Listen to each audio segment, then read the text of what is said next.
Salam jumpa kembali bersama dengan saya di channel sosial media saya. Saya ingin berbagi dengan saudara sekalian melalui channel sosial media saya ini. Dan tentu apa yang saya bagikan nanti bukan sesuatu yang paling sempurna dan yang paling benar dari semua yang saudara tahu. Tetapi minimal saya ingin berbagi dengan saudara, dan jika saudara adalah orang yang suka belajar, yang suka meneliti sesuatu, terutama kebenaran firman Tuhan, maka saya percaya Roh Kudus akan menolong saudara dan memberikan saudara pemahaman, pengertian yang lebih dalam dari apa yang saya sampaikan di saat ini kepada saudara. Baik, topik yang akan saya bagikan kepada saudara dan saya adalah tentang satu topik yang ingin saya share kepada saudara, yaitu reveal yourself. Reveal yourself. Ada hal di dalam diri kita yang Tuhan ingin kita keluarkan, yang Tuhan ingin kita nyatakan, yang Tuhan ingin kita curahkan di setiap area kehidupan yang Tuhan percayakan kita ada di sana. Baik itu sebagai seorang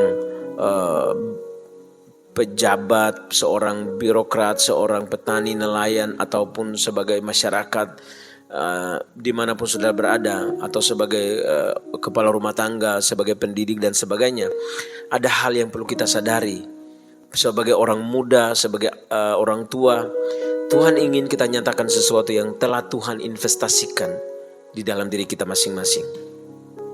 Nah, di dalam Kejadian, Tuhan Allah mengambil manusia itu dan menempatkannya dalam Taman Eden untuk dua hal: mengusahakan dan memelihara taman itu. Dalam bahasa Inggris dikatakan, the Lord God took the man and put him in the Garden of Eden to work it and keep it. Kata work punya pengertian to reveal yourself. Saya ulang lagi. Kata work dalam ayat ini punya pengertian to reveal yourself. Diri kita yang sebenarnya adalah apa yang di dalam diri kita. Saya ulang lagi. Diri kita yang sebenarnya adalah apa yang ada di dalam diri kita. Semua yang sudah Tuhan create, ciptakan, taruh di dalam diri kita, itu adalah kita yang sebenarnya. Nah, sebab itu hari ini kita mau pelajari apa saja yang sudah Tuhan taruh dalam kita, dan sebenarnya tujuan, apa yang menjadi tujuan Tuhan menaruh semuanya itu dalam kehidupan kita. Kata reveal itu punya dua pengertian yang paling sederhana. Yang pertama adalah menjadikan sesuatu untuk diketahui atau dikenal orang lain. Kemudian yang kedua adalah memperlihatkan sesuatu yang belum pernah terlihat sebelumnya. Menjadikan sesuatu untuk diketahui atau dikenal orang lain. Apa yang sebenarnya Tuhan ingin dikenal orang lain? Yaitu Tuhan. Christ in you, the hope of glory. Kristus di dalam kita, itu yang harus dikenal orang lain. Nah, bagaimana caranya Tuhan dikenal orang lain adalah melalui apa yang kita kerjakan. Melalui semua area kehidupan kita, kepercayaan, posisi apapun yang Tuhan percayakan kepada kita, Tuhan mau Tuhan dikenal di sana. Melalui hal tersebut, apa yang sedang dipercayakan Tuhan kepada saudara? Bukan pekerjaan saudara, bukan jabatanmu yang ingin dikenal orang, yang Tuhan mau dikenal orang lain. Bukan posisi, bukan titel, bukan S1, S2 yang saudara capai, atau sebagai profesor, dokter atau apa. Saudara bersyukur untuk hal tersebut, tapi dengar baik-baik, bukan itu. Bukan apa yang kita dapatkan dari Tuhan itu yang paling penting. Tetapi tujuan mengapa Tuhan memberikan hal tersebut itu yang lebih penting daripada apa yang sedang kita genggam hari ini. Nah, sebabnya yang Tuhan mau adalah jadikan sesuatu yang belum diketahui orang lain supaya mereka ketahui. Orang harus tahu siapa Tuhan di dalam kita. Orang harus tahu siapa yang menciptakan kita. Kita ini serupa dengan siapa sebenarnya. Itu yang dunia pingin, atau Tuhan ingin agar kita perlihatkan atau kita tunjukkan melalui semua yang Tuhan sudah taruh dalam kehidupan kita. Sebab yang terpenting bagi Tuhan adalah kemuliaannya. Dan Hal yang luar biasa adalah Tuhan sudah memberikan atau membagikan kemuliaannya dengan manusia ciptaannya sendiri. Dan tentu kerinduan Tuhan adalah manusia dapat memuliakan Tuhan melalui apa yang manusia kerjakan di muka bumi ini. Saya sebut manusia karena Tuhan tidak punya agama. Tuhan tidak datang hanya untuk satu orang di dunia ini atau satu kelompok atau satu agama tertentu. Berita ini bukan hanya kepada orang yang punya Alkitab atau sekelompok orang, tetapi berita ini kemuliaan Tuhan. Semua orang, mau dari latar belakang agama, latar belakang suku manapun saudara dan saya diciptakan serupa segambar dengan Tuhan.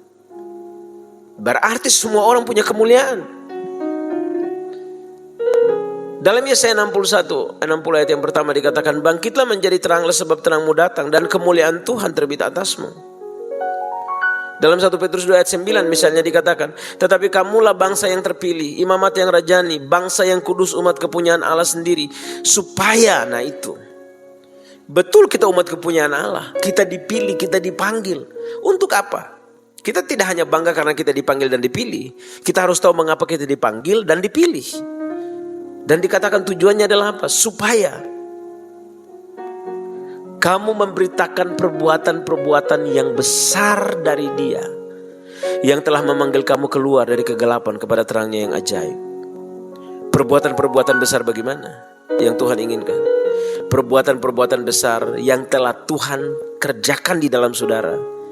Itu yang harus keluar, diberitakan melalui apa? Bukan melalui mulut, tapi melalui kinerja kita, melalui karya kita, melalui semua yang kita lakukan pada bagian-bagian yang sudah dipercayakan, baik itu di birokrasi, politik, seni, budaya, agama, dimanapun saudara berada, dalam keluarga, dalam pendidikan, dimanapun kita berada hari ini. Tuhan mau memberitakan perbuatan Tuhan yang besar, artinya reveal something inside of you.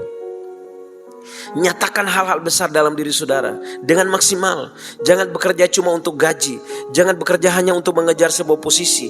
Jangan bekerja untuk hal tersebut. Saya mau kasih tahu saudara, mohon maaf untuk saya katakan ini, tapi kalau hanya kita menjadi pejabat atau apalagi sekarang sudah musim politik, kalau memang saudara dan saya hanya maju dalam satu kontestasi politik, maafkan saya, waktu kita duduk sebagai pejabat hanya untuk mengganti merek handphone kita, mengganti merek baju kita, minta maaf. Itu paradigma yang bagi saya itu cara pandang yang paling murah yang sangat tidak memuliakan Tuhan.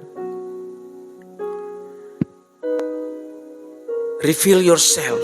Nyatakan, beritakan melalui semuanya. Kalau saudara menjadi pengambil keputusan, putuskanlah hal-hal yang penuh dengan keadilan. Kalau saudara dipercaya untuk memimpin sekelompok masyarakat, sejahterakanlah masyarakat itu. Itu yang dimaksud. Seorang pemimpin jangan malas berpikir. Saya sebagai gembala misalnya, saya tidak boleh malas berpikir. Saya harus terus berpikir, merenungkan, berdoa, bertanya kepada Tuhan. Tuhan, apa lagi? Step apa lagi? Kira-kira membina umat ini seperti apa? Membina umat Tuhan bukan hal yang gampang. Tetapi yang saya yakini bahwa ada kemampuan Tuhan dalam kita. Baik saudara sebagai seorang ilmuwan, sebagai seorang seniman, sebagai seorang petani nelayan, ada kemampuan. Sebagai seorang bisnismen, apakah saudara penjual makanan di jalanan atau di sebuah restoran yang mahal, reveal yourself, nyatakan kemuliaan Tuhan. Jangan gunakan makanan yang sudah mau busuk atau yang sudah kadaluarsa. Jangan gunakan minyak yang sudah rusak sehingga orang bisa mendapatkan penyakit. Kerjakan dengan sebersih mungkin, dan itu adalah wujud dari menyatakan kemuliaan Tuhan. Nah, ini yang Tuhan mau. Kita menjadi kepala rumah tangga, kita menjadi seorang istri, menjadi anak yang menghormati orang tua. Semua itu adalah bagian daripada yang tadi saya katakan, reveal yourself. Nyatakan gambaran Tuhan dalam diri kita itu yang perlu dikenal oleh orang lain. Itu yang dimaksud Petrus. Kamu memberitakan perbuatan Allah yang besar. Mengapa? Karena Yesus pun mengatakan bahwa Yesus memuliakan Bapa di sorga melalui apa yang Yesus kerjakan di muka bumi ini. Saya akan mulai dengan ayat ini. Yohanes 14 ayat 13 dikatakan begini. Yesus berkata, dan apa juga yang kamu minta dalam namaku, Apa saja, uang, pangkat, kedudukan, harta, apapun yang saudara minta, bahkan untuk menikah, apapun itu yang saudara minta dari Tuhan, dengar baik-baik. Apapun yang kamu minta, aku akan melakukannya. Itu hebat saudara. Yesus bilang, apapun yang kamu minta, aku akan melakukannya. Tujuannya apa? Supaya Bapa dipermuliakan di dalam anak. Artinya apa? Bapa dipermuliakan bukan waktu Yesus menjawab doa saudara dan saya, tetapi Bapa dipermuliakan waktu jawaban doa itu kita gunakan, kita maksimalkan, kita pergunakan demi mensejahterakan orang lain, untuk hal-hal yang benar, hal-hal yang baik. Kita gunakan untuk sesuatu yang berguna. Itu yang akan mempermuliakan Bapa di sorga. Kalau saudara minta jabatan dan jabatan itu saudara gunakan untuk mensejahterakan orang lain, itu yang mempermuliakan Bapa di sorga. Kalau uang yang saudara minta adalah untuk, bukan hanya sekedar untuk berfoya-foya, tapi juga untuk mengelola kehidupan, membiayai kehidupan yang baik, bahkan saudara bisa memberkati orang lain, itu yang dimaksud dengan memuliakan Bapa. Itu yang dimaksud Tuhan dengan memuliakan Bapa. Apapun itu, Tuhan Yesus bilang, apapun yang kamu minta aku lakukan. Tapi jangan lupa tujuannya adalah supaya Bapakku dipermuliakan. Sebab itu reveal something, reveal yourself, nyatakan semua itu melalui pekerjaan, melalui karya, apapun itu. Yohanes 17 ayat 4 bilang begini, aku telah mempermuliakan engkau di bumi dengan jalan menyelesaikan pekerjaan yang engkau berikan kepadaku untuk melakukannya. Jadi Yesus mengatakan, cara aku mempermuliakan Bapakku adalah menyelesaikan pekerjaannya. Dalam Yohanes 17 ayat 4 berkata, aku sudah mengagungkan Bapa di atas bumi ini. Dengan apa? Dengan menyelesaikan pekerjaan yang Bapa tugaskan kepadaku. Saudara mesti tahu, menyelesaikan bukan sekedar mengerjakan, menyelesaikan dalam konteks durasi atau dalam tempo yang telah ditetapkan. Jadi dari jam 1 sampai jam 2 saudara disuruh kerja, dan ketika jam 2 saudara laporkan bahwa sudah selesai. Bukan itu yang dimaksud dengan selesai. Kata Yesus menyelesaikan adalah Yesus mempertanggungjawabkan apa yang Bapa percayakan kepada Yesus untuk dikerjakan di muka bumi ini. Ada hal yang perlu dihitung, dipertanggungjawabkan secara kualitas. Nah sama, kita tidak bisa begini, saya sudah melayani, saya sudah bekerja, saya sudah memimpin 5 tahun, saya sudah 2 periode. Bukan soal menyelesaikan 2 periode, tetapi Yesus maksud dengan menyelesaikan adalah apakah 2 periode itu Anda dan saya sudah reveal something. Apakah kita sudah nyatakan sesuatu di situ? Apakah Yesus dipermuliakan? Apakah Bapa dipermuliakan? Apakah kita sudah beri yang terbaik selama 2 periode, 1 periode, 1 tahun, atau apapun itu yang sedang dipercayakan? Bukan soal durasi yang kita sedang laporkan, tapi yang Tuhan maksud adalah apakah secara kualitas, secara tujuan itu tercapai. Matius 5 ayat 16 bilang begini, demikianlah hendaknya terangmu bercahaya di depan orang, supaya mereka melihat perbuatanmu yang baik dan memuliakan Bapamu di sorga. Reveal yourself, maka Bapamu dipermuliakan. Kerjakan yang terbaik, memimpinlah dengan hal yang baik, buat yang terbaik. Dan ketika orang melihat itu, orang memuliakan Bapa di sorga. Saya sebagai gembala, saya tidak sempurna, tapi saya terus belajar, berusaha untuk melakukan yang terbaik, mencurahkan yang terbaik dari diri saya. Cuma untuk satu, kadang kalau saya merasa bersalah kepada satu kelompok orang, kepada masyarakat atau kepada siapapun, saya akan berusaha untuk memohon maaf di hadapan, sekalipun itu membuat saya malu. Tapi saya cuma dengan tujuan satu, saya ingin supaya Bapakku dipermuliakan, sekalipun saya harus memohon maaf atas kesalahan atau apapun yang saya lakukan. Kita bukan orang sempurna. Tuhan tidak mencari orang sempurna, tapi Tuhan selalu mencari orang yang rendah hati, orang yang mau melakukan yang terbaik. Jangan andalkan kekuatanmu sendiri, tapi andalkan Tuhan dalam semuanya. Saya percaya tidak ada yang mustahil bagi Tuhan dan bagi orang yang percaya kepada Tuhan. Nyatakan kemuliaan Tuhan melalui segala sesuatu yang Tuhan percayakan kepada kita di muka bumi ini. Tuhan Yesus memberkati saudara sekalian. Terima kasih sekali lagi untuk kebersamaan saudara dengan saya. Sampai jumpa. Tuhan Yesus memberkati.